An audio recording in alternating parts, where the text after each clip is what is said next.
Okay, hello. A short video on teaching special education. So, I think a very important technique for teaching special ed for effectively, because most special education students and a lot of students in general education students, they're not going to read through a bunch of text. And if you want to give them a good reading comp lesson, you're going to have to use some creative techniques that's going to really engage them, such as I think Nearpod Draw It is phenomenal. Draw It in Nearpod. What you do is you first of all you use Snippet, a snipping tool, and you snip an image, upload it to Draw It, which is in Nearpod, and you have them underline key passages. I think it engages them more, I've noticed, than actually just underlining passages with, when they have the text in front of them. It actually, the technology is beneficial. It helps them more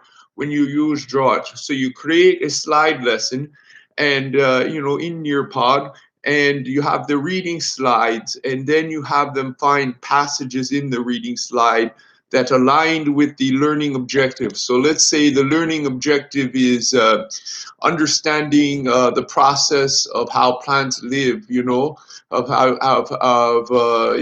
such as they need water, they need carbon dioxide, oxygen, air, and they need sunlight. So you go through step by step of these passages, that the reading passages. You show them these reading passages in Draw It, and you have them underline the evidence.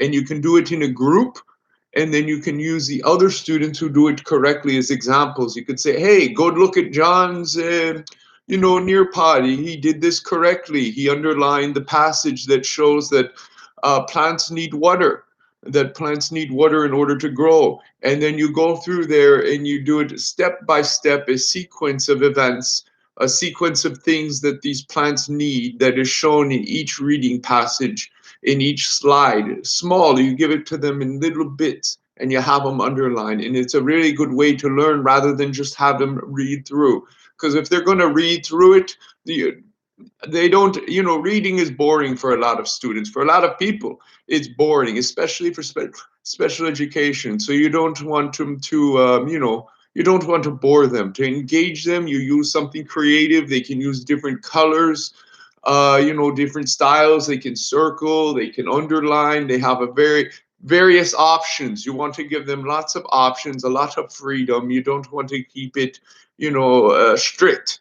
So that's a good way to go ahead and do it.